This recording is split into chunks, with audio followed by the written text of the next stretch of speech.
Hi, Adam. Once you're logged into Kahoot, your screen will look like this. And if you notice here, you don't have to look, but if you notice here, it'll say Bondwell Substitute to make sure you're in. You can discover Kahoots, but I saved one in this fake account that you can use. So if I choose Kahoot, there's only one here to play. Then I'm going to choose the word play. And it loads, and we're going to play on one-to-one devices, so you choose the classic mode. We don't have the app, so you need to click through this, and it takes a moment.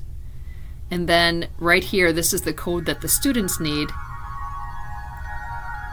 So I'm going to turn this down.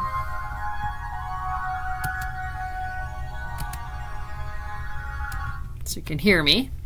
And I have sheets that are next to the read aloud that says kahoot.it.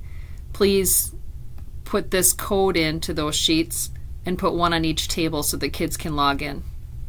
And then after that, once they're logged in, it'll start populating their names here.